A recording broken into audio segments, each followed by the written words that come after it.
धेरै राम्रो लिएर आउनु भएको छ तपाईँहरूले के अरे सोसियल रिइन्टिग्रेसन र हामी एज अ ड्रग युजर अथवा चाहिँ नि एल्कोहलिक हामीलाई वास्तवमा चाहिने हाम्रो अल्टिमेट गोल भनेको social reintegration plus family reintegration हो।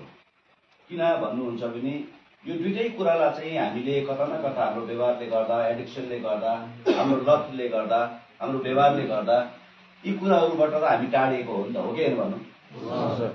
सो अब सोसियल रिइन्टिग्रेसन हुनुलाई प्लस फ्यामिली रिइन्टिग्रेसन हुनुको लागि अब हामीले के टेक्निक्सहरू के सिपहरू हामीले विकास गर्नुपर्छ भन्ने कुराहरू आयो कि यहाँनिर। अब तपाईँहरूले ल्याउनु भएको छ धेरै राम्रोसँग टपिकहरू जुन तपाईँहरूले मेहनत गरेर ल्याउनु भएको छ, यसलाई अलिकति म व्याख्या गरिदिन्छु।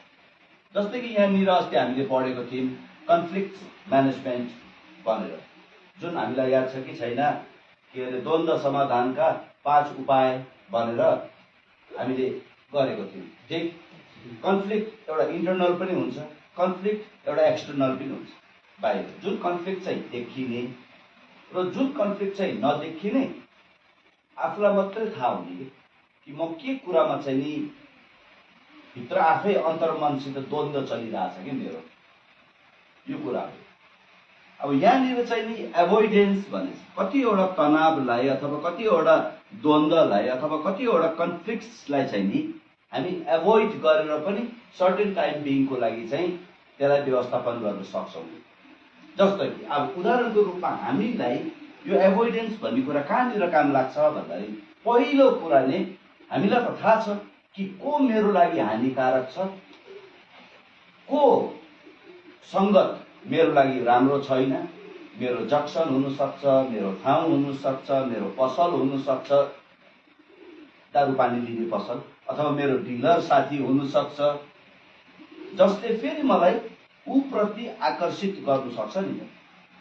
त्यो कुराहरूलाई हामी अलिकति कन्फिडेन्ट नभएसम्म, सेल्फ स्टिम डेभलप नभएसम्म चाहिँ हामीले त्यस्तो कुराहरूलाई चाहिँ अभोइड गर्नु नै राम्रो हुन्छ। तर अभोइडेन्स भनेको लाइफ लङ सल्युसन चाहिँ होइन, हो कि ल भन्ने कुरा सर्टेन टाइममा। जस्तो कि अब हामी यहाँबाट जान्छौँ बाहिर गएपछि अब हामी के हुनु पर्यो त भनेर भन्दा, जस्तो कि हामी किप कमिङ ब्याक मिटिङमा, रिह्याबमा, रिकभरिङ फेलोसिपमा भइरहेको छौँ भने हाम्रो अटोमेटिकली त्यो साइकल, त्यो सर्कल, त्यो पिपल, प्लेस, थिङ्सलाई एभोइड गऱ्यौँ कि गरेन? नम्बर 1 को। अनि आएर चाहिँ नि एकोमोडेसन भनेर भन्छ। एकोमोडेसन भनेको कहिले कहिले एडजस्टमेन्ट के, कहिले कहिले हामीलाई चित्त बुझिरहेको